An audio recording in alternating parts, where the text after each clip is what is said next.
Hi dear students, आज हम लोग यूपी बोर्ड क्लास 9th का चैप्टर नंबर 1 नंबर सिस्टम का ये एक्सरसाइज करेंगे 1.1 का 1.a चैप्टर का एक्सरसाइज हम आपको आज स्टार्ट करेंगे। इससे पिछले हमने आपको 1.1 या 1a एक्सरसाइज का इंट्रो वीडियोस प्रोवाइड किया था, जिसके अंतर्गत हमने आपसे डिस्कस किया था कि इस चैप्टर के अंतर्गत कितनी चीज़ों की आवश्यकता होगी, उसके बारे में हमने आपको इंट्रो पार्ट में बताया था। तो आज के इस वीडियोस में हम आपको प्रश्नावली 1.1 या 1a का जो एक्सरसाइज कराएंगे। एक्सरसाइज में सारे न्यूमेरिकल तो हम आपको सॉल्व कराएंगे, लगे हाथ जो उदाहरण बुक्स में दिए गए जो एग्जाम्पल हैं उन्हें भी इसमें सम्मिलित किया जाएगा। तो आइए आज का सेशन स्टार्ट करते हैं। जैसा कि आपको क्वेश्चन नंबर 1 आपकी स्क्रीन पर दिखाई दे रहा होगा, कह रहा है निम्नलिखित संख्याओं में धन पूर्णांकों को बताइए। पहला जो क्वेश्चन है आपके बुक में दिया गया है। ये सारे सवाल हम आपको मनोहरे की बुक से, जो डॉक्टर मनोहरे की बुक है क्लास 9th की, उसी से सारे न्यूमेरिकल आपको 1 by 1 कराएंगे और एनसीईआरटी के भी जितने सारे क्वेश्चंस हैं उन्हें भी इसमें कंप्लीट किया जाएगा। ठीक है, तो पहला क्वेश्चन डॉक्टर मनोहरे की बुक से उदाहरण का ये क्वेश्चन है, क्वेश्चन नंबर 1। अभी एग्जाम्पल के सवाल हम आपको स्टार्टिंग में कराएंगे, एग्जाम्पल्स के सारे क्वेश्चंस आपको कराएंगे। उसके बाद एक्सरसाइज में भी हम एंट्री करेंगे। तो जब हम एक्सरसाइज उदाहरण के सवालों को करा लेंगे तो एक्सरसाइज के सवालों को हम आपको अभी कराएंगे। ठीक है, देखिए पहला क्वेश्चन कह रहा है निम्नलिखित संख्याओं में धन पूर्णांकों को बताइए। तो वो संख्याएं क्या दी गई हैं आपके सामने, -3 है, 4/7 है, उसके बाद दिया गया है 6 - 8 है, 6 - 8 है, उसके बाद दिया है 8 / 2 है, उसके बाद 3 × 6 है, और आगे ऐसे ही करके -3 × -6, और लास्ट जो संख्या दी गई है वो √2 है। लास्ट में जो संख्या दी गई है वो √2 है। ठीक है, इन संख्याओं में आपसे ये पूछा है क्वेश्चन नंबर 1 में कि कौन कौन सी संख्याएं धन पूर्णांकों को बताती है। इसमें आपको क्या छांटना है, धन पूर्णांक। तो धन पूर्णांक क्या होता है वो हमने आपको पहले बता चुका है। धन पूर्णांक मतलब होता है प्राकृतिक संख्या। जितनी भी धन पूर्णांक है उन्हें हम क्या जानेंगे, नेचुरल नंबर के अंतर्गत जानते हैं। ठीक है, और धन पूर्णांक का यहाँ पे जो सीधे सीधे मतलब है वो प्राकृतिक संख्या से ही है। तो उसमें आप पॉजिटिव नंबर्स को इंडिकेट करिए, छाटिए। जो भी धनात्मक संख्याएं आपको दिखाई दे रही हैं वो सब की सब क्या हैं, धन संख्याओं को इंडिकेट करेंगी। ठीक है, धन पूर्णांक किसे कहते हैं, प्राकृतिक संख्या। ये सोल्यूशन देखते हैं इसका। तो -3 आपका ऋणात्मक पूर्णांक है, ये हो नहीं सकता। 4/7 ये धन तो है लेकिन ये धन पूर्णांक मतलब ये प्राकृतिक संख्या नहीं है, ये आपका भिन्न हो जाएगा। 4/7 आपका क्या है, फ्रैक्शन। ये सारी बातें हमने किया है। 6 - 8 को यदि बात करें, 6 - 8 को आप सॉल्व करेंगे तो ये -2 आ जाएगा, और ये आपका धन पूर्णांक नहीं है। ठीक है, तो कौन कौन धन पूर्णांक हैं उन्हें हम यहाँ लिखते हैं, धन पूर्णांक या धनात्मक पूर्णांक। धन पूर्णांक या धनात्मक पूर्णांक क्या है, 8 / 2 को यदि चेक करें, 8 में 2 का भाग देंगे इसका मतलब, तो कितना आ जाएगा, 4, जो कि धन पूर्णांक आपका है। तो ये आ जाएगा धन पूर्णांक में आपका 4 आ जाएगा। उसके बाद 3 × 6 चेक करेंगे तो 18 भी आपका क्या है, धन पूर्णांक है। ठीक है, क्योंकि ये प्राकृतिक संख्या के अंतर्गत आएगा। और यदि -3 × -6 की बात करें तो ये आ जाएगा -× प्लस हो जाएगा, माइनस का माइनस में गुणा करेंगे प्लस, और 3 का 6 में गुणा करेंगे 18। ये भी आपका क्या है, धन पूर्णांक है। और लास्ट में दिया है √2। √2 आपका जो √2 है वो आपका परिमेय संख्या है, तो √2 भी आपका धन पूर्णांक नहीं होगा। ठीक है, पहला क्वेश्चन आप ऐसे सॉल्व कर लेंगे। नहीं, आपका ऋण 3 आपका धन पूर्णांक होगा, ये ऋणात्मक पूर्णांक है। 4/7 आपका धन पूर्णांक अर्थात प्राकृतिक संख्या नहीं है। 6 - 8 को यदि सॉल्व करेंगे तो निगेटिव में आ जाएगा, और निगेटिव संख्या जो होती है वो प्राकृतिक संख्या के अंतर्गत नहीं आती है। तो पहले सवाल का जो उत्तर होगा वो होगा आपका 4, 18 और 18। मतलब जो क्वेश्चन दिया, जो इसका आंसर आएगा वो आएगा 8/2 जो है ये आपका धन पूर्णांक होगा। 3 × 6 आपका धन पूर्णांक है, -3 × -6 आपका धन पूर्णांक है। ठीक है, तो ये कुछ धन पूर्णांक आपके पास थे। क्वेश्चन नंबर 2 देखते हैं। क्वेश्चन नंबर 2, क्वेश्चन नंबर 2 क्या कह रहा है, आपके प्रश्न में दिया है, आपकी बुक में दिया गया होगा क्वेश्चन नंबर 2, आपको शो कर रहा होगा स्क्रीन पर क्वेश्चन नंबर 2। क्वेश्चन नंबर 2 कह रहा है कि यदि a धन पूर्णांक है तो दिखाइए कि संख्या a+1 a+2 संख्या 6 से पूर्णतया विभाजित होगी। a+1 और a+2 कह रहा है a कोई धन पूर्णांक है। a क्या है, नाम बता रहा है a धन पूर्णांक है। धन पूर्णांक क्या होता है, प्राकृतिक संख्या को ही धन पूर्णांक कहते हैं। धन पूर्णांक कहे या प्राकृतिक संख्या कहे या गणनीय संख्या कहे, इन सब चीज़ों को हमने आपको इंट्रो वीडियो में बता चुका है। तो धन पूर्णांक या प्राकृतिक संख्या a को कह रहा है, तो कह रहा है कि बताइए a+1 a+2 ये जो होगा ये 6 से क्या होगा, पूर्णतया डिवाइड होगा। यानी इस पूरे में 6 का भाग लगाएंगे तो 6 से पूरा क्या होगा, कट जाएगा। तो देखिए a कोई धन पूर्णांक है, तो आप मान लीजिए कि माना a बराबर, आप कुछ भी मान लीजिए, धन पूर्णांक मतलब प्राकृतिक संख्या, तो आप a को 1 मान लीजिए, क्योंकि 1 आपकी प्राकृतिक संख्या है। 2 भी मान सकते हैं, 3 4 5 कुछ भी मान सकते हैं, लेकिन धन में ही मानेगा, ऋण में नहीं मान सकते हैं। क्यों, क्योंकि शर्त दे रहा है कि a धन पूर्णांक है। धन पूर्णांक मतलब प्राकृतिक संख्या, और प्राकृतिक संख्या सदैव धनात्मक होती है। कहाँ से स्टार्ट होती है, 1 से। कहाँ खत्म होगी, इन्फिनिटी पर। तो a का वैल्यू आप कितना सपोज कर लीजिएगा, 1 मान लीजिए। आपका मन करेगा तो आप 2 3 4 कुछ भी मान के चेक कर सकते हैं। तो इसी दिए गए क्वेश्चन में रखिए और इसे जो भी मान आएगा उसे 6 से डिवाइड करिएगा और देखिएगा क्या ये 6 से कटेगा। यदि कट जाएगा तो किसी भी संख्या के लिए वैलिड होगा। a का वैल्यू आप रखिएगा यहाँ पे 1, फिर यहाँ रखेंगे a+1। a के स्थान पर कितना रखेंगे, a+1।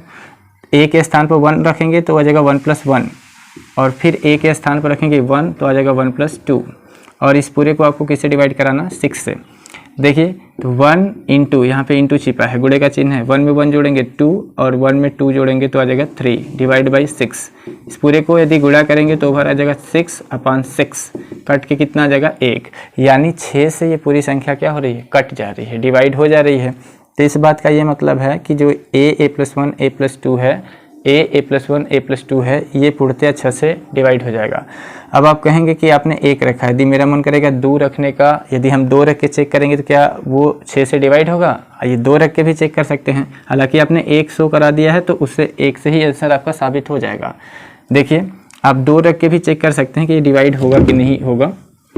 यदि आपको सस्पिशन है, शंका है, तो आपको 2 रख के भी हम दिखा देते हैं। हालांकि ऐसे कितनी संख्याओं को आप चेक करेंगे, फिर भी a आप 2 रख के इसमें चेक करिए तो 2 आ जाएगा। a के स्थान पर 2 रखेंगे तो 2+1 हो जाएगा, और पुनः a के स्थान पर यहाँ 2 रखेंगे तो आ जाएगा 2+2। अब इस पूरे को आपको 6 से डिवाइड कराना है। देखिए तो आ जाएगा 2 इंटू 2 में 1 जोड़ेंगे 3 आ जाएगा, 2 में 2 जोड़ेंगे 4 आ जाएगा अपन 6। यहाँ से कैंसिल कराएंगे, 3 बार में कैंसिल होगा और 3 से 3 कैंसिल हो जाएगा, कट जाएगा, कितना जाएगा 4। यानी यहाँ से आप देख रहे हैं कि ये 2 रखने पर भी 6 से डिवाइड हो जा रहा है। इसका मतलब आप कोई भी धन पूर्णांक यहाँ रखेंगे इस दिए गए क्वेश्चन में a+1 a+2 में, तो वो 6 से हर हाल में क्या होगा, डिवाइड ही होगा। इसका मतलब a+1 a+2 संख्या 6 से पूर्णतया क्या होगी, विभाजित होगी, लेकिन शर्त है कि a धन पूर्णांक होगा तभी। ठीक है, तो इसको ऐसे ही आप लगा सकते हैं, सिंपल। आप a का कुछ भी वैल्यू मान लीजिएगा, कुछ भी मानने का मतलब प्राकृतिक संख्या, कोई सी भी प्राकृतिक संख्या सपोज कर लीजिएगा। ठीक, अगला क्वेश्चन देखिए। नेक्स्ट क्वेश्चन आपको शो हो रहा होगा, आपके स्क्रीन पर दिखाई दे रहा होगा, क्वेश्चन नंबर 3। क्या कह रहा है क्वेश्चन नंबर 3? क्वेश्चन नंबर 3 क्या कह रहा है, देखिए तीसरे में कह रहा है कि उदाहरण देकर दिखाइए कि धन पूर्णांकों में योग की संक्रिया योग पर वितरित नहीं होती है। कह रहा है उदाहरण दे के ज्ञात कीजिए या बताइए कि धन पूर्णांकों में योग की जो संक्रिया है, जोड़ की जो संक्रिया है, वह संक्रिया योग पर वितरित नहीं होती है। कहने का मतलब क्या है कि योग का जो वितरण नियम है, कह रहा कोई सा ऐसा एग्जाम्पल ले लीजिए जिसमें आप योग नाम की संक्रिया, संक्रिया का मतलब होता है कि जोड़ घटाना गुणा भाग, जोड़ घटाना गुणा भाग, इसको क्या कहते हैं, संक्रिया। इंग्लिश में इसको ऑपरेशन कहते हैं। ठीक है, तो कह रहे हैं कि जोड़ की संक्रिया जो है उसे आप कोई सा उदाहरण लेके ये प्रूफ करके दिखाइए कि वो वितरण नियम पर लागू नहीं होगा। हालांकि इससे पहले हमने आपको जब वितरण नियम पढ़ाया था तो वितरण नियम जो था वो केवल गुणा के लिए सत्य था, है ना, योग गुणा उसमें दोनों आए थे। ये स्पेशली योग के लिए सिद्धि करने के लिए कह रहा है। तो जैसे आप कोई सा भी उदाहरण ले लीजिए क्वेश्चन नंबर 3 का सोल्यूशन देने के लिए। जैसे आप मान लीजिए इसमें क्वेश्चन नंबर 3 का सोल्यूशन, आप कोई सा नंबर ले लीजिए, 3 कोई सा भी पॉजिटिव या नेगेटिव नंबर, 3 ले लीजिए, 4 ले लीजिए, 5 ले लीजिए। अब वितरण नियम ये कहता है कि गुणा का जो वितरण नियम होता था उसमें 2 संख्याएं योग में होती थी और एक कोई संख्या जो होती थी वो मल्टीप्लाई में यानी गुणे में होती थी। यहाँ पे हमें योग के साथ सिद्ध करके दिखाना कि वितरण नियम इसमें लागू नहीं होगा। तो 3 धन 4, यहाँ धन लगा लेंगे क्योंकि योग की बात कर रहा है, तो 3 धन 4 धन 5। अब वितरण नियम यदि यहाँ पे लगाएं तो वितरण नियम ये कहेगा कि इसका इसके साथ, इसे इसके साथ अप्लाई कर देंगे और फिर यहाँ जो चिन्ह होगा वो लेके इसको इसके साथ अप्लाई कर देंगे, तो यानी 3 धन 5। अब इसको आप हल करेंगे तो आएगा 4 धन 3 7 और 3 धन 5 8 और 8 7 15 हो जाएगा। और इधर यदि हल करेंगे लेफ्ट हैंड साइड में तो 3 है और 5 4 जोड़ेंगे तो 9 और 9 3 कितना होगा 12। क्या 12 और 15 आपस में बराबर होते हैं? क्या 12 और 15 आपस में बराबर होंगे? जवाब होगा नहीं। तो योग पर जो वितरण नियम है, जो योग का वितरण नियम है वो योग के लिए सत्य है वितरण नियम? जवाब होगा नहीं। यहाँ से आप देख पा रहे होंगे कि ये इस तरह से आप कभी इसे लिख भी नहीं सकते हैं कि 3 धन 4 उसके बाद फिर 3 धन 5, ऐसे कहाँ से लिख सकते हैं? ये कोई नियम है? वितरण नियम ऐसे थोड़ा होता है। वितरण नियम में तो यहाँ मल्टीप्लाई होता है, तब ये 3 के साथ 4 का डिवाइड होता है प्लस 3 का 5 के साथ डिवाइड होता है। तो यहाँ से सिद्ध हो पा रहा है कि जो वितरण नियम है वो योग पर अप्लाई नहीं होगा। क्वेश्चन नंबर 4 देखिए, आपको इसकी स्क्रीन पर दिखाई दे रहा होगा। क्वेश्चन नंबर 4, क्वेश्चन नंबर 4 में क्वेश्चन दिया है कि यदि ए बी धन पूर्णांक है और ए ग्रेटर देन बी तो निम्नलिखित संख्याओं में कौन सी धन पूर्णांक होगी। देखिएगा क्वेश्चन नंबर 4 आपको कह रहे हैं कि ए ग्रेटर देन बी है और ए बी क्या है, जो ए और बी हैं ये सब के सब पॉजिटिव इंटीजर हैं। क्या है? पॉजिटिव इंटीजर मतलब धनात्मक पूर्णांक अर्थात प्राकृतिक संख्या है। जब जब धनात्मक पूर्णांक कहेगा तब तक हम उसे क्या कहेंगे? धनात्मक पूर्णांक मतलब प्राकृतिक संख्या से। ठीक है, ए और ए जो है वो बी से बड़ा है और ए और बी दोनों के दोनों प्राकृतिक संख्या अर्थात धनात्मक पूर्णांक है। तो हमसे सवाल में कह रहा है कि निम्नलिखित संख्याओं में से कौन सी संख्या धन पूर्णांक होगी।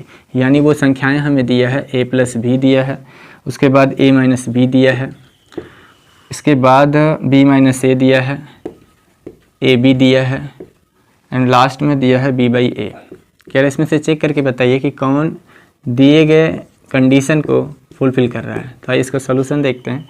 यदि ए बी से बड़ा है और ए और बी दोनों क्या हैं? धनात्मक पूर्णांक हैं अर्थात प्राकृतिक संख्या है। तो आपको पता है कि ए बी यदि धनात्मक पूर्णांक हैं और ए बी से बड़ा है तो दो धनात्मक संख्याओं को आपस में जोड़ने पर भी क्या आता है? एक धन संख्या ही आता है।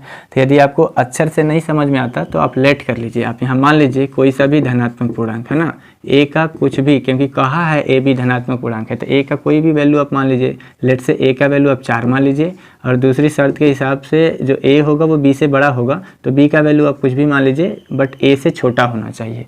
तो बी का वैल्यू आप 2 मान लीजिए क्योंकि ये शर्त दिया है ए ग्रेटर देन बी। अब इस अंकों को लेके आसानी से आप इस बात को प्रूव कर सकते हो। ठीक है, ए का वैल्यू 4 है और बी का वैल्यू कितना 2, 4 में 2 जोड़ेंगे कितना आएगा? 6 आ जाएगा। तो यहाँ से दो धन पूर्णांकों को यदि आप जोड़ रहे हैं तो आपको क्या मिल रहा है? धन पूर्णांक ही मिल रहा है। तो इसका मतलब a प्लस बी आपका धनात्मक पूर्णांक होगा कि नहीं? धनात्मक पूर्णांक होगा कि नहीं? a प्लस बी होगा। अच्छा, कोई यदि आपको कहता है कि नहीं अक्षर में ही इसको सॉल्व करिए, अंक लेके क्यों कह रहे हैं, तो आप उसे समझा सकते हैं क्योंकि ए बी क्या कहा है, वो कह तो रहा है ना धनात्मक पूर्णांक है। क्योंकि संख्या ले लेने पर हमें चीज़ें क्या हो जाती हैं? ईजी हो जाती हैं और आसानी से समझ में आ जाता है और अक्षर से थोड़ी सी डिफ़िकल्टी होती है। इस वजह से चूँकि उसने कहा है इस वजह से हम ए बी का वैल्यू अपने से सपोज कर ले रहे हैं। अपने से सपोज करने का मतलब कोई सा भी धन पूर्णांक ले लेंगे। ठीक, a प्लस बी का वैल्यू जब ऐड करेंगे तो 6 आ जाएगा और ये धनात्मक पूर्णांक है। दूसरा लिखा है a माइनस बी, तो a का वैल्यू आपके पास 4 है और b का वैल्यू 2 है। यहाँ पे जो संक्रिया है यानी जो चिन्ह है वो आपका रेड का है, तो 4 में से 2 घटाएंगे 2 आएगा। यानी ये केस भी दिए गए क्वेश्चन के हिसाब से a माइनस भी आपका धन पूर्णांक होगा। ठीक है, तीसरा लिखा है b माइनस ए, b माइनस ए, b का वैल्यू हमने 2 माना है, a का 4, तो ये आ जाएगा रेड, तो ये आपका नहीं होगा। अच्छा, इसको काटिएगा मत, अब हम समझाने के लिए क्यों ऐसा कर रहे हैं। जो ऋण 2 होगा ये ऋण 2 आपका धन पूर्णांक के अंतर्गत नहीं आएगा। पता करिए ए बी आपका होगा धन पूर्णांक। ए का मान हमने 2 माना, सॉरी ए का वैल्यू हमने 4 माना है और बी का वैल्यू 2, गुणा करेंगे कितना आ जाएगा 8। 8 आपका क्या है? धन पूर्णांक है। तो ए बी भी इसका मतलब क्या होगा? धन पूर्णांक। वैसे भी आपको पता है कि यदि 2 धनात्मक संख्याएं आपके पास हैं तो इनका गुणनफल भी सदैव क्या आता है? धनात्मक संख्या ही आता है। ठीक है, 2 धनात्मक संख्याओं का योग भी एक धनात्मक संख्या ही आती है। 2 धनात्मक संख्याओं का अंतर धनात्मक संख्या आएगा, लेकिन कब? जब पहली वाली संख्या जो a है यदि ये b से बड़ा होगा तब। ठीक है, तो यहाँ पर a ग्रेटर देन b है, इस वजह से a माइनस बी भी आपका धन आ रहा है। और b बाई ए, अगला दिया है कि b बाई ए जो आएगा क्या ये धनात्मक पूर्णांक है अर्थात प्राकृतिक संख्या है। तो b का वैल्यू हमने 2 माना और a का 4 माना है, तो इसको कटाएंगे तो 1/2 आएगा। 1/2 जो आ रहा है ये धन तो है, लेकिन शर्त में कह रहा है कि धनात्मक पूर्णांक होना चाहिए, तो 1/2 हमारा पूर्णांक नहीं है। जो 1/2 है ये तो पूर्णांक नहीं है, पूरा पूर्णांक कहाँ है, ये तो दशमलव में ना आ जाएगा, भाग देंगे तो 0.5। तो इसका मतलब जो b बाई ए है, जो b बाई ए है ये भी आपका धन पूर्णांक के अंतर्गत नहीं आएगा। ठीक है, समझ पा रहे हैं। तो धन पूर्णांक के अंतर्गत कौन कौन से आपके आंसर होंगे, आपके a प्लस बी आपका आंसर होगा, a माइनस बी होगा और ए बी होगा। ठीक है, यही 3 आपके आंसर होंगे। अगला क्वेश्चन देखिए, क्वेश्चन नंबर 5।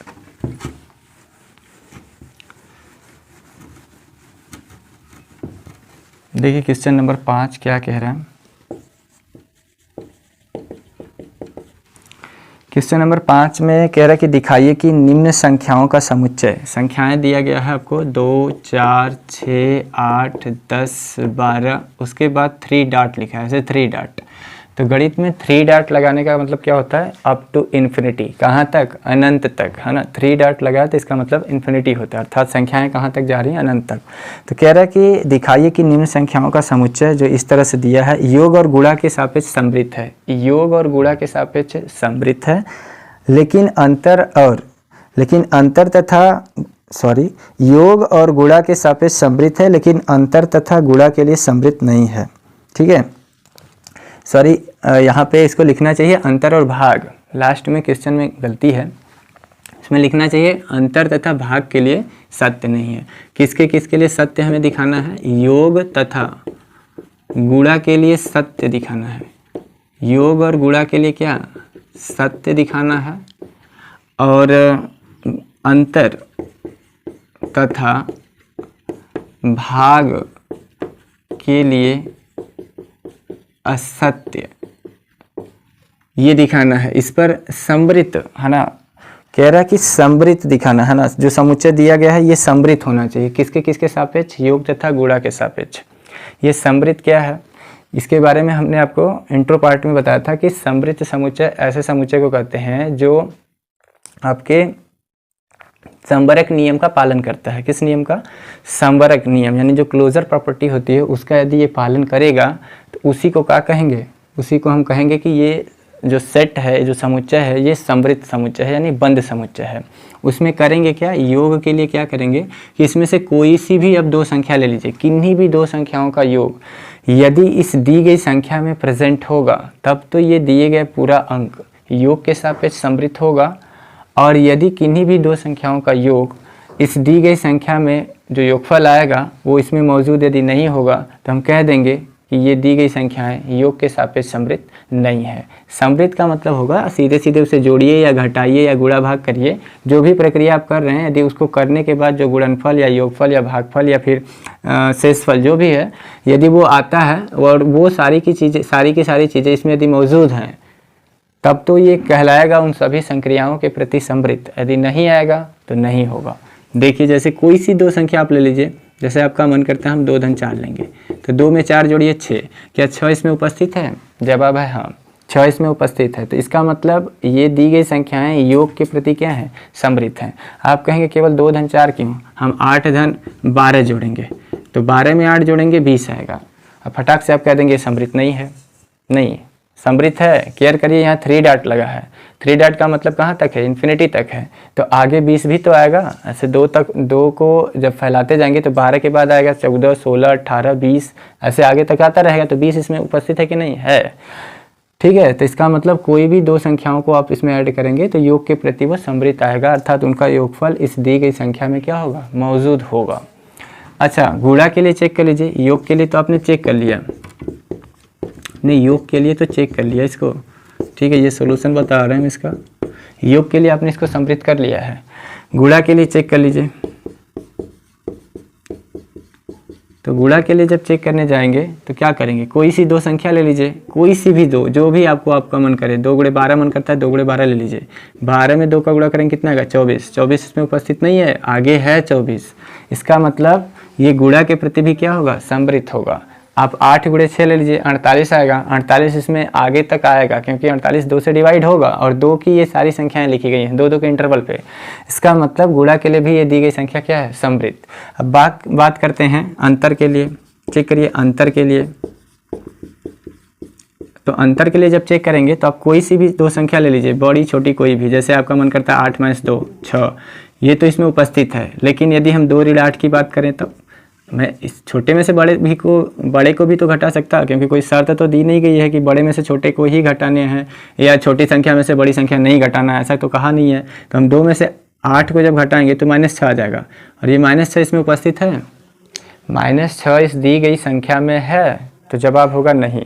इसका मतलब ये दी गई संख्याएं अंतर के प्रति समृद्ध नहीं है। बात करते हैं भाग के लिए। यदि भाग के लिए चेक करना चाहें कि क्या भाग के लिए समृद्ध है, तो भाग के लिए चेक करिए। मान लीजिए 8 भागे 2 है, भागे का मतलब बटा लिख देते हैं। 8 में आपने संख्या कौन कौन सा पकड़ा है, 8 और 2।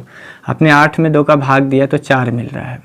अब आप कह देंगे तुरंत कि समृद्ध है। इसका उल्टा भी तो देख लीजिए, 2 भागे 8 मतलब 2/8, यह आ जाएगा 1/4। क्या 1/4 इस दी गई संख्या में उपस्थित है, नहीं।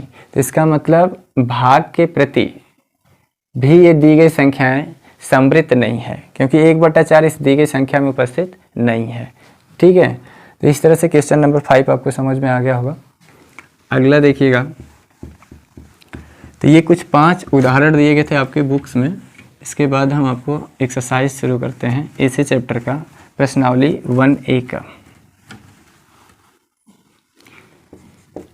तो शुरू करते हैं एक्सरसाइज प्रश्नावली 1A। ये सारे न्यूमेरिकल्स हम आपको मनहोरे की बुक से करा रहे हैं, ठीक है।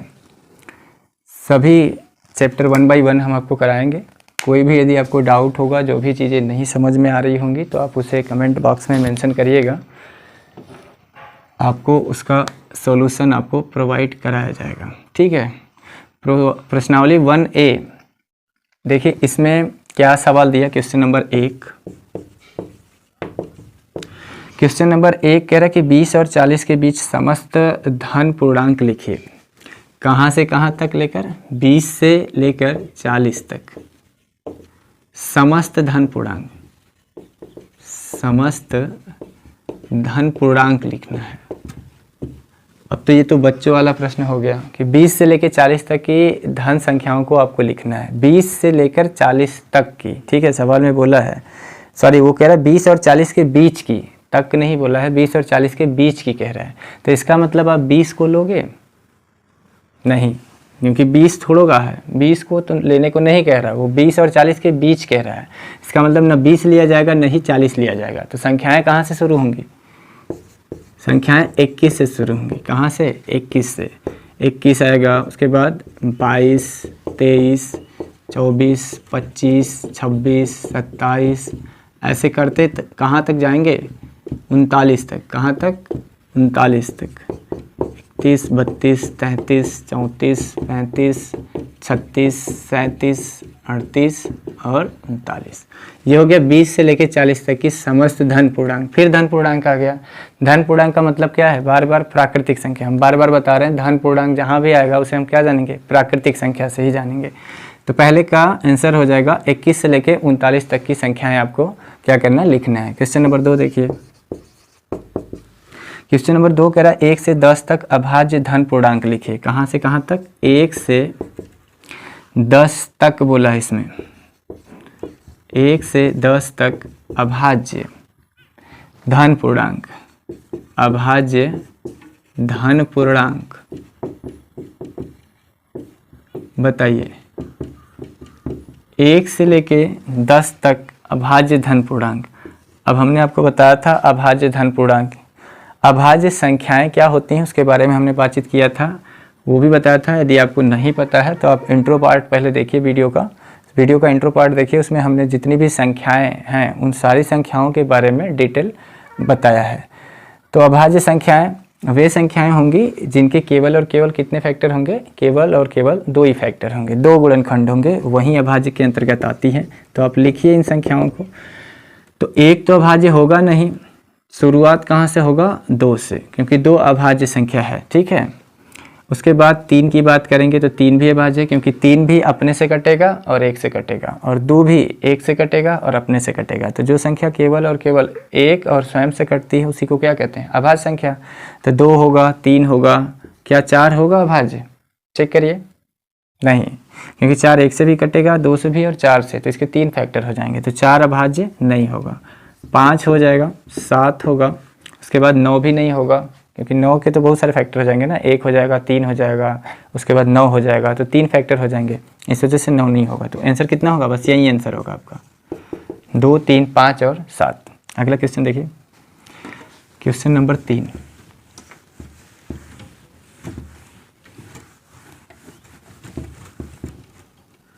तीन के आगे रहा क्वेश्चन। क्वेश्चन नंबर 3 में कह रहा है कि 2a + 1 का क्रमानुयायी पूर्णांक बताइए। 2a + 1 का क्रमानुयायी पूर्णांक। ये क्रमानुयायी पूर्णांक क्या होता है? इसका संधि करिए, क्रम धन अनुयायी। अनुयायी क्या होता है? जो एक लीडर होगा, लीडर के पीछे जितने लोग चल रहे हैं वो उनके क्या कहलाएंगे? अनुयायी। ठीक है, जैसे कोई जो हेड होगा किसी टीम का, तो हेड आगे होगा और उसके पीछे पीछे उसके फॉलोअर्स होंगे। ठीक, तो यहाँ से क्रम से आगे आने वाला, क्रमानुयायी का मतलब क्रम से आगे आने वाला। जैसे हमने आपसे पूछा 5, हम आपसे पूछेंगे कि 5 के आगे आने वाली संख्या बताइए, तो आप कहेंगे इसमें 1 जोड़ दीजिए। 5 के आगे आने वाली संख्या क्या हो जाएगी? 6। तो किसी भी संख्या का क्रमानुयायी निकालने के लिए हमें उसमें कितना जोड़ना होगा? 1 जोड़ देना होगा। तो इसका सॉल्यूशन क्या होगा? इस 2a + 1 दिया है, इसमें आप 1 जोड़ दीजिए तो यह आ जाएगा 2a + 2। यही आपका क्या होगा? आंसर हो जाएगा। 2a + 1 का क्रमानुयायी पूर्णांक क्या होगा? 2a + 2। कहेंगे इसका पूछेगा तो फिर इसमें 1 जोड़ दीजिए, 2a + 3 हो जाएगा। 2a + 3 देके पूछेगा उसका क्रमानुयायी, तो 1 फिर जोड़ दीजिए, 2a + 4 हो जाएगा। ठीक है, अगला क्वेश्चन देखिए। नेक्स्ट क्वेश्चन नंबर 3 कह रहा है 2/3, कह रहा है 2/3 का योगात्मक प्रतिलोम बताइए। तो ये हमने बताया है आपको, योगात्मक प्रतिलोम क्या होता है, गुणात्मक प्रतिलोम क्या होता है। योगात्मक प्रतिलोम को योज्य प्रतिलोम भी कहते हैं, इसको मैंने बताया था आपको। इसका योगात्मक प्रतिलोम पूछ रहा है, योगात्मक प्रतिलोम। तो इसका सॉल्यूशन क्या होगा? योगात्मक प्रतिलोम में योग का क्या कर देते हैं? उल्टा, यानी इसका चिन्ह यदि प्लस है तो क्या हो जाएगा? माइनस, यदि माइनस होता तो प्लस। तो इसका आंसर क्या हो जाएगा? -2/3। यही आंसर हो जाएगा आपका, क्योंकि 2/3 क्या है? प्लस है, तो इसका योगात्मक प्रतिलोम क्या होगा? -2/3। यदि यहाँ पे -5 होता तो उसका +5 हो जाता। प्लस लिखना पड़ता? नहीं, प्लस लिखने की जरूरत नहीं है। अगला सवाल देखिए,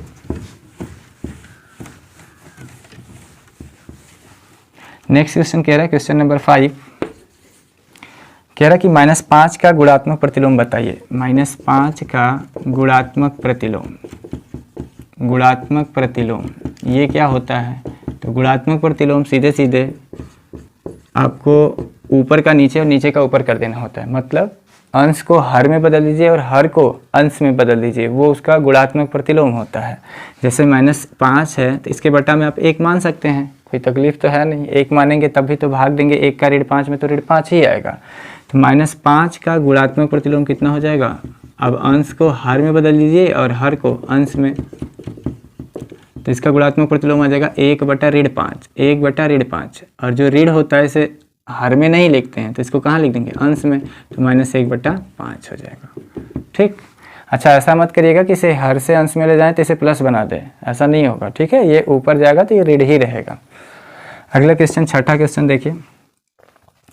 छठा क्वेश्चन दे रहा है P + Q और P - Q के योगात्मक प्रतिलोम को लिखिए। P + Q है वह P - Q है, इसका योगात्मक प्रतिलोम आपसे पूछ रहा है। क्या पूछ रहा है? योगात्मक प्रतिलोम।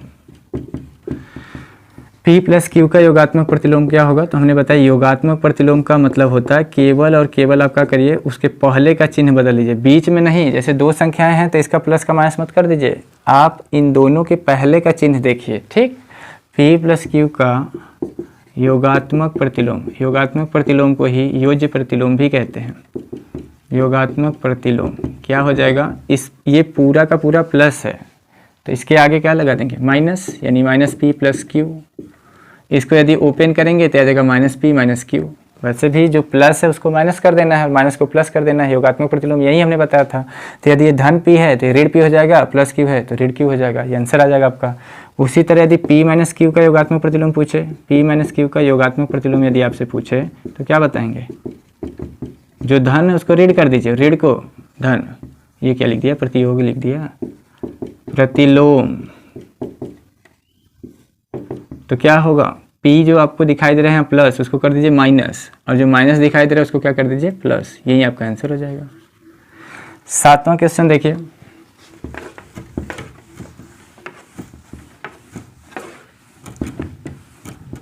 Question number 7।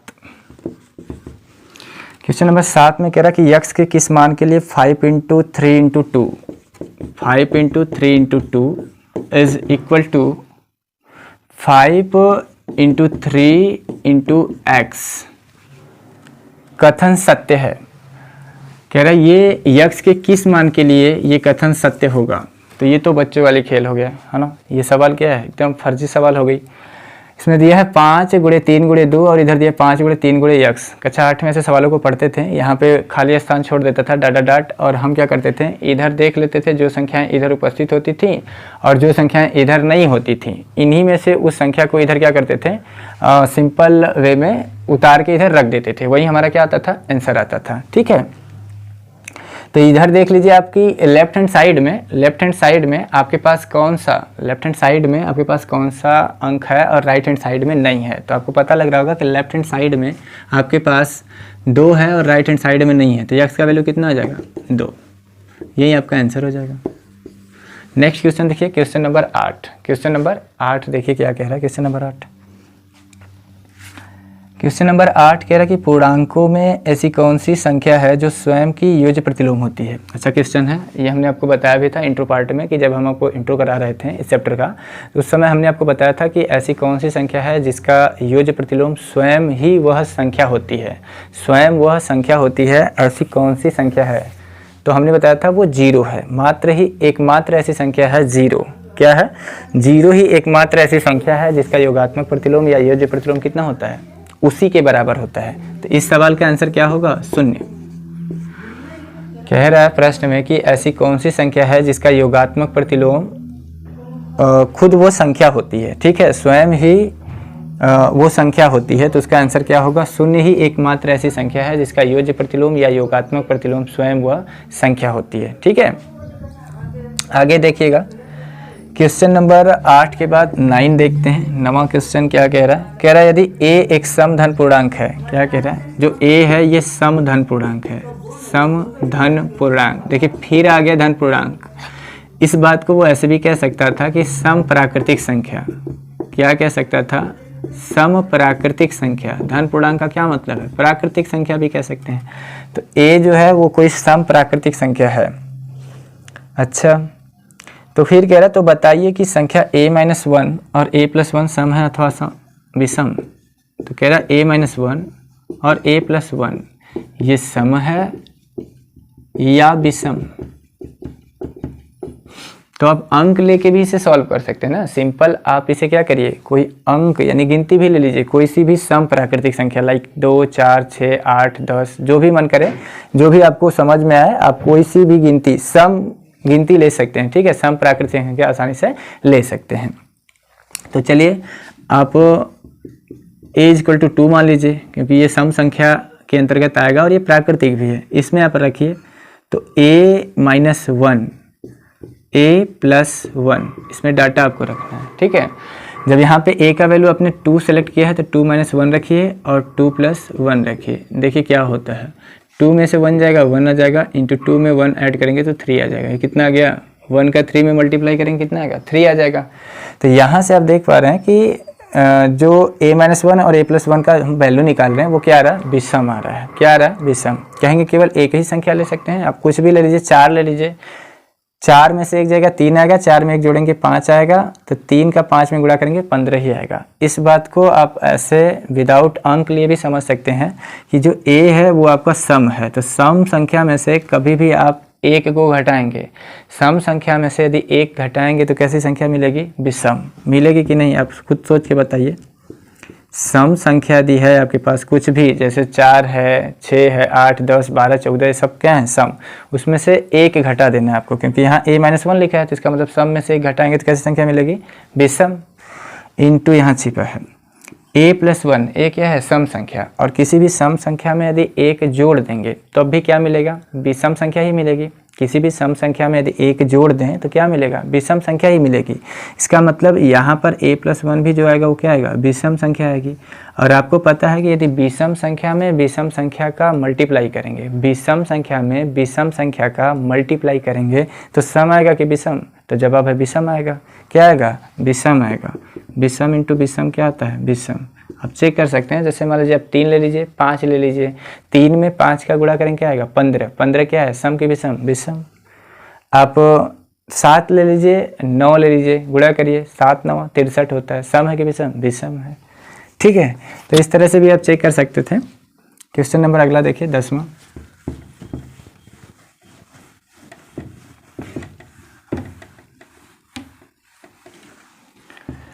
Question number 10। Question number 10 आपको दिया है, कह रहा है संख्या रेखा पर 5 और 7 का योग बताइए। ये एक अच्छा 6-7 का सवाल हो गया। नंबर लाइन पे कह रहा है कि 5 और 7 को जोड़िए, तो आपको पहले पता है कि यदि 5 में हम 7 यदि जोड़ेंगे तो कितना आएगा, 12 आएगा। यानी इसको कैसे हल करेंगे, तो आप क्या करिए, क्योंकि दोनों के दोनों जो संख्याएं हैं वो पॉजिटिव हैं, तो आप लेफ्ट हैंड साइड में जो निगेटिव नंबर होते हैं उन्हें आप इसमें शो ही मत कराइए। शो कराने की कोई ज़रूरत ही ना है, क्योंकि आपको वो केवल और केवल प्लस वाली संख्याएं ही दिया है सवाल में। माइनस वाली तो कह नहीं रहा है कि ऋण 5 + 7 को इंडिकेट करिए, नहीं। तो आप इस पर 12 तक के डिजिट खींच लीजिए, और जो डिजिट अंक खींचेंगे आप उनके बीच अपने हिसाब से बहुत ज़्यादा भी दूरी नहीं ले लेंगे और बहुत कम भी दूरी नहीं, अप्रॉक्स लगभग में 1 सेंटीमीटर होता है। वैसे जो आपके पास पटरी होती है तो उसकी पटरी की सहायता से नहीं, आप हाथों से ही ऐसे स्पॉट लगा दिया करिए, बिंदी लगा दिए, या फिर चिन्ह ऐसे खींच दिया करिए 1-1 सेंटीमीटर के। तो ऐसे कितने चिन्ह खींचेंगे, 12। तो ये 0 हो गया, इसको 1 कहते हैं, 2 3 ऐसे 12 खींच लीजिए, 4 5 6 7 8 9 10 11 और ये लेट से 12। ठीक है, तो इस तरह से आप 12 खाने क्या करेंगे, खींच लेंगे। उसमें 0 से 5 तक का योगफल आपको दिखाना है, तो सिंपल आप इसे क्या करिए, इस 0 से ऐसे उठाइए और पहले आप 5 पर इसे गिरा दीजिए। आप सीखे होंगे, कक्षा 8 में भी है और 7 में भी ये चीज़ें हैं। यहाँ ऐसे गिरा दीजिए, फिर यहाँ 5 से उतारिए और लास्ट में जो योगफल आ रहा है उस पर आप इसे गिरा दीजिए। ठीक, कितना आ रहा है लास्ट में आपके पास, 12। ठीक है, टोटल विस्थापन यदि आपसे पूछता है कि 5 से 7 का जो योग आ रहा है वो कितना आ रहा है, तो यहाँ दिखा दीजिए कुल योग। कुल योग कितना आ रहा है, 12 आ रहा है। अब वो मात्रक कुछ भी हो सकता है, तो आप लिख दीजिए 12 मात्रक या 12 इकाई। ठीक है, ये हो गया क्वेश्चन नंबर 10 का सोल्यूशन, जो कि आप क्लास 6, 7, 8 में नंबर लाइन पे संख्याओं को जोड़ना घटाना सीखे होंगे। ठीक है, अगला क्वेश्चन देखिए, question number 11। Question number 11। Question number 11 क्या कह रहा है, इसमें 3 सवाल दिया है और वो सत्य असत्य पूछ रहा है। कह रहा है निम्नलिखित कथनों में से कौन से कथन सत्य हैं अथवा कौन से असत्य। सत्य और असत्य कथन छांटने हैं आपको। जो ए है वो क्वेश्चन दे रहा है ए में, कह रहा है 2 धन अभाज्य पूर्णांकों का गुणनफल सदैव अभाज्य होता है। 2 धन अभाज्य पूर्णांकों का गुणन, अभाज्य पूर्णांकों का गुणन, 2 धन अभाज्य पूर्णांकों का गुणन। कह रहा सवाल में कि ये सदैव अभाज्य होता है। एक शब्द दे दिया, कह रहा सदैव अभाज्य होता है। 2 धन अभाज्य पूर्णांकों का, 2 धन अभाज्य पूर्णांकों का गुणन सदैव अभाज्य होता है। चेक करिए कि ये बात सत्य है या असत्य। धन अभाज्य पूर्णांक लेना है। अभाज्य क्या होता है वो हमने बता दिया अभाज्य संख्या के बारे में आपको। ठीक है, धन में लेना अभाज्य संख्या, तो कुछ भी ले लीजिए। आप 2 ले सकते हैं क्योंकि ये भी अभाज्य है, और 3 ले सकते हैं, ये भी अभाज्य है। इनका आपको गुणा करना है। चलिए गुणा कर दीजिए। कह रहे हैं सदैव अभाज्य आते हैं, आइए चेक कर लीजिए। तो ये 6 आ गया। 2 में 3 का गुणा किया आपने, 6 आ गया। क्या ये अभाज्य है या भाज्य है? तो जवाब है ये भाज्य है। कैसे? ये 1 से भी कटेगा, 2 से भी कटेगा, 3 से भी कटेगा और 6 से भी कटेगा, तो ये भाज्य कैसे है? तो भाज्य हो गया। इसका मतलब 2 धन अभाज्य पूर्णांकों का गुणन सदैव अभाज्य होता है, ये बात क्या है? ये सरासर गलत है, यानी ये जो कथन है वो क्या है? असत्य है। ठीक है, बी वाला समझिए। दूसरा क्वेश्चन तो दिया है, कह रहा है 2 धन अभाज्य पूर्णांकों का योग, 2 धन अभाज्य पूर्णांकों का योग, पूर्णांकों का योग, कह रहा है जो पूर्णांकों का योग है वो सदैव अभाज्य होता है। इसमें भी कह रहा है सदैव अभाज्य होता है। अब देखिए ये बात सत्य है कि असत्य? 2 धन अभाज्य पूर्णांक आपके पास हैं, धन में होने चाहिए, अभाज्य होने चाहिए। चलिए 2 और 3 ही आप ले लीजिए, 2 और 3 ही ले लीजिए और चेक करिए दोनों के दोनों अभाज्य, इसको जोड़िए। देखिए जोड़ने पर क्या सदैव अभाज्य संख्या ही मिलती है? तो फिलहाल 2 में 3 आपने जोड़ा है, 5 आ गया और 5 अभाज्य है, ये बात सत्य है। अच्छा और भी उदाहरण लेके चेक करिए, जैसे 3 और 5 ले लीजिए, ये आपका जोड़ कितना आ गया? 8। वो क्रमागत तो कहा नहीं, आप कोई सी भी 2 धन अभाज्य पूर्णांक ले सकते हैं, उनको जब आप जोड़ेंगे तो सदैव अभाज्य संख्या आनी चाहिए। यहाँ तो अभाज्य मिल गया था, लेकिन यहाँ क्या है? हर हाल में भाई सदैव का मतलब तो हमेशा आना चाहिए ना, हर केस में आना चाहिए। लेकिन इस केस में जब 2 अभाज्य संख्याएं ये भी हैं, इनको भी जोड़ रहे हैं तो अभाज्य संख्या आनी चाहिए, लेकिन 8 तो भाज्य है। इसका मतलब ये बात भी क्या है? गलत। ये कथन भी क्या है? गलत, कि 2 धन अभाज्य पूर्णांकों का योग सदैव अभाज्य नहीं होता है, कभी वो भाज्य भी हो सकता है और अभाज्य भी हो सकता है। अगला देखिए question number C. Question number C क्या कह रहा है? कह रहा है कि यदि ए और बी कोई 2 ऋण पूर्णांक हैं, ए और बी कैसे पूर्णांक हैं? ऋण पूर्णांक कह रहा है, निगेटिव इंटीजर कह रहा है। ए व बी ऋण पूर्णांक हैं, ठीक है। तो क्या कह रहा है आगे? तब a प्लस बी भी सदैव एक ऋण पूर्णांक होगा। कह रहा है a माइनस बी जो होगा, सॉरी a प्लस बी कह रहा है, a प्लस बी कह रहा है ये सदैव ऋण होगा, सदैव ऋण पूर्णांक होगा। चेक करिए बात सत्य है क्या? सत्य। a और b आपके ऋण हैं, तो a का वैल्यू कुछ भी मान लीजिए, ऋण पूर्णांक कह रहा है तो ऋणात्मक पूर्णांक आपके पास इनफाइनाइट तक है, आप कुछ भी मान लीजिए, -1 मान लीजिए, और b का वैल्यू आप -3 मान लीजिए, कुछ भी मान लीजिए ऋणात्मक में। अब इसको आप जोड़िए, a और b को जोड़िए, तो a का वैल्यू आपके पास -1 है, प्लस इसमें जोड़ना है आपको -3, तो जब आप जोड़ेंगे तो -1 और -3 ये आ जाएगा -4, जो कि क्या है? ऋणात्मक है। तो आपको ये बात पता है कि 2 ऋणात्मक पूर्णांकों का, 2 ऋण पूर्णांकों का योगफल सदैव क्या आता है? ऋण पूर्णांक ही आता है। यदि आपके पास 2 निगेटिव इंटीजर हैं, उनको यदि आप जोड़ेंगे तो क्या आएगा? निगेटिव इंटीजर ही आपके पास आएगा, ठीक है। तो ये क्वेश्चन नंबर 11 के 3 प्रश्न दिए थे, सत्य और असत्य। ये कथन क्या होगा? सत्य होगा। जो सी होगा सत्य होगा और ए और बी क्या है? गलत हैं, असत्य हैं। अगला क्वेश्चन देखिएगा, क्वेश्चन नंबर 12।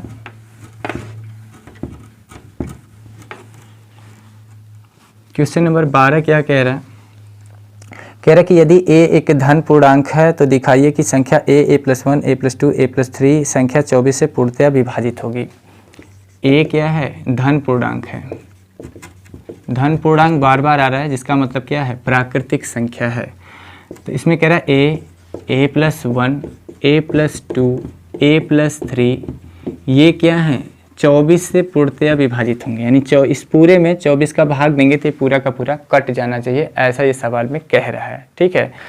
तो a का वैल्यू आप कुछ भी मान लीजिए, धन पूर्णांक कह रहा है तो कोई भी धनात्मक पूर्णांक आप मान लीजिए। धनात्मक पूर्णांक का मतलब 1, 2, 3, 4 अप टू कहाँ तक? इन्फिनिटी तक, कुछ भी, लेकिन प्लस में मानना है, ऋण में नहीं, क्योंकि ये धन बोला है, धन पूर्णांक कह रहा है, ठीक है। a का वैल्यू 1 ले लीजिए, यहाँ रखिए, तो यह आ जाएगा 1, 1 + 1, 1 + 2, 1 + 3, ये कहाँ रख रहे हैं? इसी के बराबर रख रहे हैं, a+1, a+2, a+3, इसमें वैल्यू रख रहे हैं, ठीक है। इसमें 24 का भाग देना है, तो अब भी 24 का भाग दे लीजिए, देखिए 24 से कटता कि नहीं। तो यह आ जाएगा 1, 1 में 1 जोड़ेंगे आ जाएगा 2, 1 में 2 जोड़ेंगे आ जाएगा 3, और 3 में 1 जोड़ेंगे आ जाएगा 4, बटा कितना है? 24। अब इसका गुणा करिए तो 4 3 12, 12 दूना कितना है? 24, और 24 में 24 का भाग देंगे कितना आएगा? 1, यानी ये पूरा पूरा कट जा रहा है। 24 से पूरा पूरा क्या हो रहा है? कट जा रहा है। इसका मतलब है कि जो a यदि कोई धन पूर्णांक है तो a+1 a+2 a+3 आपके 24 से क्या होंगे, डिवाइड हो जाएंगे। ठीक है, अगला क्वेश्चन देखिएगा, क्वेश्चन नंबर 13। क्वेश्चन नंबर 13 क्या कह रहे हैं? क्वेश्चन नंबर 13 कह रहा है यदि a एक धन सम पूर्णांक है और b एक विषम धन पूर्णांक है तो बताइए कि निम्नलिखित संख्याओं में से कौन सी सम होगी। a को कह रहा है क्या, सम धन पूर्णांक है, सम धन पूर्णांक, और b को क्या कह रहा है, विषम धन पूर्णांक, विषम धन पूर्णांक।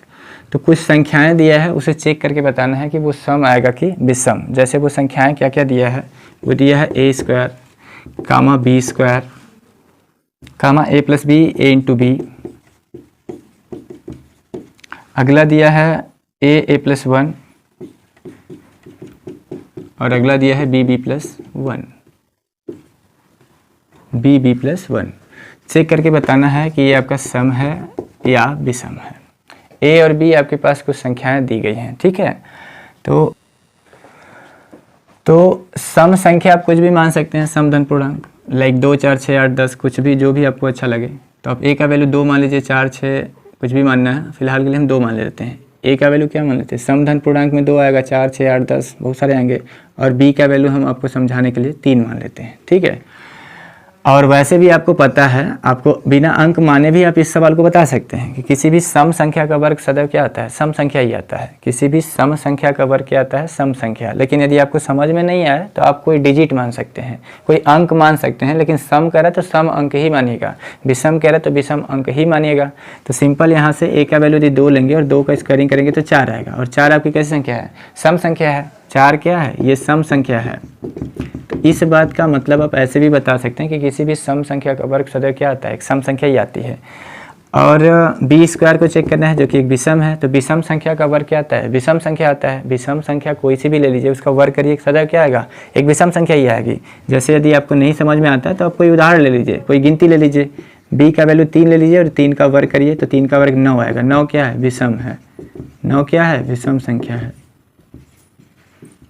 तो आपसे सवाल में वो पूछा क्या है, क्वेश्चन नंबर 12 में वो ये जानना चाह रहा है क्वेश्चन नंबर 12 में कि a b यदि धन पूर्णांक, a सम धन पूर्णांक है, b विषम धन पूर्णांक है, तो आपको बताना है कि निम्न में से कौन संख्याएं सम होंगी। तो ये तो सम होगा नहीं, b² आपका सम नहीं ना होगा, सम कौन सा होगा, a² वाला होगा। तो आंसर में आपका कौन कौन सा आएगा उसे लास्ट में हम लिखेंगे। a+b, a का वैल्यू हमने 2 माना, b का 3 माना, 2 में 3 जोड़ेंगे 5 आ जाएगा। ये क्या है, ये विषम है। ये क्या है, विषम है। यानी आप ऐसे भी कह सकते हैं किसी भी सम संख्या में यदि विषम संख्या को जोड़ें, किसी भी सम संख्या में विषम संख्या को क्या करें, जोड़ें, तो सम संख्या में विषम संख्या को जोड़ने पर सदैव योगफल क्या आता है, विषम संख्या ही आता है। कुछ भी ले लीजिए, यहाँ पे 2 के स्थान पे आप 4 ले लीजिए, यहाँ 5 ले लीजिए, 5 4 9, 9 भी क्या है, विषम। यानी आपको एक बात पता लग रही है कि सम संख्या में विषम संख्या का जोड़ करने पर सदैव एक विषम संख्या ही मिलती है। तो ये आपका विषम आएगा, और आपसे पूछा है सम वाला, तो ये भी नहीं होगा। a×b, a का वैल्यू 2 माना, b का वैल्यू 3 माना, गुणा करेंगे 6 आएगा। ये क्या है, सम है। 6 का है, सम है। तो यहाँ से भी एक निष्कर्ष निकल रहा है कि सम संख्या में विषम संख्या का गुणा करेंगे, सम में विषम का गुणा करेंगे तो कैसी संख्या आएगी, सम संख्या आएगी। सम में विषम का गुणनफल एक सदैव सम संख्या आती है। तो ये होगा आपका सम संख्या के अंतर्गत a+1 है, a+1। तो इसको बिना उदाहरण के भी आप बता सकते हो, लेकिन हम आपको सुविधा के लिए एग्जाम्पल ले ले रहे हैं, वैल्यू मतलब उसका अंक में वैल्यू ले ले रहे हैं ताकि आपको आसानी से समझ में आ पाए। a का वैल्यू 2 दिया और a+1 मतलब 2+1, तो यहाँ से आ जाएगा 2 गुणे 2 धन 1 3 बराबर कितना आ जाएगा, 6। यहाँ से आप देख पा रहे हैं कि सम संख्या है और ये विषम संख्या है। ये यही ऊपर वाला क्वेश्चन ही है, उसी क्वेश्चन को इस तरह से ना देके इस तरह से दे दिया है। ठीक है, ये बात और ये बात एक ही है, क्योंकि यहाँ कह रहा है सम गुणे विषम, सम, यहाँ कह रहा है सम गुणे विषम। क्यों, सम संख्या में 1 जोड़ने पर सदैव क्या आता है, विषम संख्या ही तो आती है। सम संख्या a सम संख्या है और सम संख्या में आप 1 जोड़ दीजिए, क्या आएगा, विषम। तो सम गुणे विषम, ऊपर वाला ही बात तो हो गई। सम में विषम जोड़ेंगे तो क्या आएगा, सम ही आएगा। यानी यहाँ भी आप देख पा रहे हैं कि सम संख्या में यदि कोई अगली वाली क्रमांक एक संख्या जोड़ दें, 1 जोड़ दें, सम संख्या में 1 जोड़ें तो विषम संख्या आएगा, सम इंटू विषम, सम आ जाएगा। अगला दिया b+1, b+1, b का वैल्यू आपने कितना माना है, 3, 3 धन 1, तो हो जाएगा 3 गुणे 3 धन 1 4, 4 3 कितना आएगा 12। ये क्या है, सम है। यहाँ से देखिए b क्या है, विषम, और b+1 क्या आएगा, सम। ये सब तीनों की तीनों एक ही बात है, केवल आपको सोचने का नज़रिया चाहिए, ठीक है। सभी तीनों बातों का मतलब एक ही है। जैसे किसी विषम संख्या में 1 जोड़ देंगे तो क्या आएगा, सम संख्या आ जाएगा। तो सम इंटू विषम करिए चाहे विषम इंटू सम करिए, सब बात का मतलब क्या है, एक ही है। तो यहाँ पर भी कैसी संख्या आएगी, सम संख्या। तो आपका उत्तर क्या होगा, आपका जो उत्तर होगा, जो आंसर होगा, उसमें विषम वाले तो लिखने नहीं है, आपको सम वाले लिखने हैं। तो आपका a² हो जाएगा, उसके बाद आपका a इंटू बी वाला हो जाएगा, उसके बाद a इंटू बी के बाद आपका हो जाएगा अगला a+1 हो जाएगा, a+1 हो जाएगा, और b+1 हो जाएगा। ये संख्याएं सम संख्याएं होंगी, शेष आपकी विषम होंगी, ठीक। अगला देख लीजिएगा क्वेश्चन नंबर 14।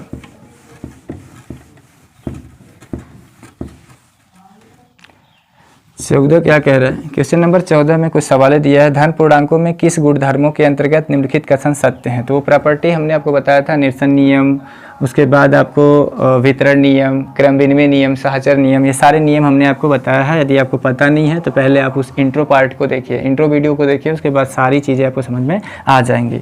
सवाल नंबर 14 का ए में चारों सवालें लिख देते हैं यहाँ पे। 3 गुणे, पहला क्वेश्चन दिया है 3 गुणे 8 धन 7, और इसे ऐसे लिखा है 3 गुणे 8 प्लस 3 गुणे 7। आपसे पूछ रहा है किस नियम के तहत ये सत्य होगा, ठीक है। 3 गुणे 8 प्लस 3 गुणे 7 इस तरह से लिखा है। दूसरा लिखा है 3 धन 5 धन 9, 3 धन 5 धन 9 is equal to 3 plus 5 plus 9। 3 plus 5 एक ब्रैकेट में लिखा है और 9 को अलग कर दिया है। सी वाला जो है वो दिया है 3 into 2, 3 into 2 equal to 2 into 3। उसके बाद डी वाला जो दिया है ये है 3 into 5 is equal to a into 5। तो कह रहा है इसमें कि तो a बराबर 3, a बराबर 3। तो आपसे वो नियम पूछ रहा है कि ये किस नियम के तहत सत्य है। हालांकि ये बात सही है कि ये इसका इसमें गुणा करोगे तो इस तरह से आएगा, लेकिन ये किस नियम के अंतर्गत है। तो हमने आपको शुरू में बताया था कि यदि आपको 3 संख्याएं दिया जाए, कितनी, 3, उसमें से 2 संख्याएं योग में हो और एक गुणा में हो, तो ये वितरण नियम के तहत सत्य है। किस नियम के तहत, वितरण नियम के तहत, है ना। तो ये गुणा का वितरण नियम हो जाएगा। ये किस नियम के तहत सत्य है, तो आपको बस लिख देना ये वितरण नियम के तहत सत्य है। कौन सा नियम है यहाँ पर, वितरण नियम। वितरण नियम को ही किस नाम से जानते हैं, बंटन नियम के नाम से भी जानते हैं। 3 धन 5 धन 9, इसको आप लिख सकते हैं 3 धन 5 और प्लस 9, ठीक है। 3 धन 5 धन 9 को ऐसे लिखा है, उसने 3 धन 5 3 को बाहर रखा और 5 प्लस 9 को एक स्मॉल ब्रैकेट में लिखा है। उसके बाद 3 प्लस 5 को एक ब्रैकेट में, 9 को बाहर। तो ये कौन सा नियम है, आप देख पा रहे होंगे, योग का सहचर्य नियम है। योग का सहचर्य नियम है, यहाँ लिख देंगे किस नियम के तहत है, तो योग के सहचर्य नियम के अंतर्गत सही है। सहचर्य नियम या योग का सहचर्य नियम है ये। 3 गुणे 2 बराबर 2 गुणे 3, क्रम को बदल दिया, गुणा है और क्रम को बदल दिया। तो कौन सा नियम, क्रम विनिमय नियम। कौन, किसका, गुणा का। तो ये हो जाएगा गुणा का क्रम विनिमय नियम, गुणा का क्रम विनिमय नियम, गुणा का क्रम विनिमय नियम। और लास्ट वाला देखिए 3 गुणे 5 बराबर 1 गुणे 5 लिखा है। तो इसमें हमने आपको बताया था निरसन नियम एक ठो। कौन सा नियम, निरसन नियम। तो यहाँ से 5 इंटू 5 कैंसिल हो जाएगा, तो a का वैल्यू आ जाएगा कितना, 3। हालांकि वो दिया है a इक्वल टू 3, तो वो आपसे नियम पूछ रहा है कौन सा नियम होगा।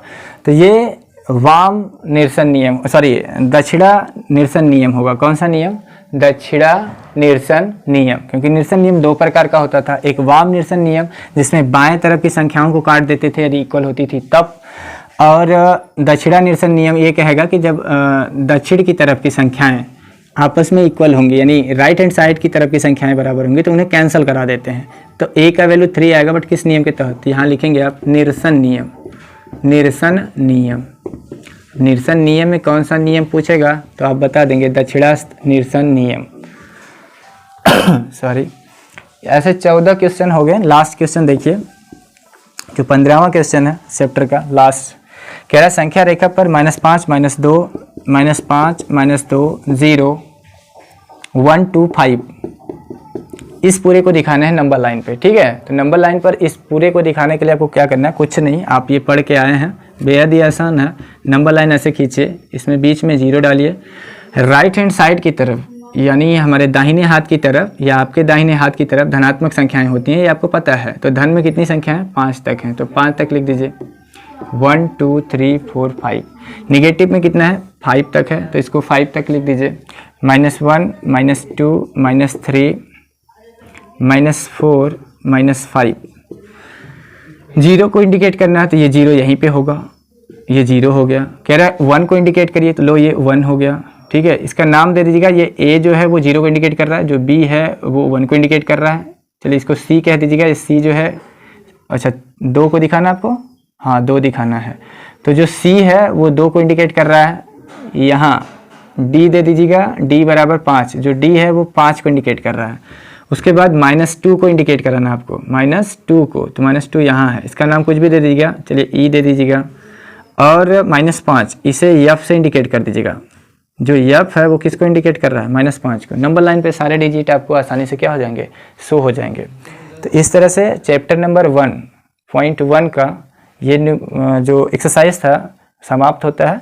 शेष चैप्टर 1.B हम आपको नेक्स्ट वीडियोज़ में प्रोवाइड कराएंगे।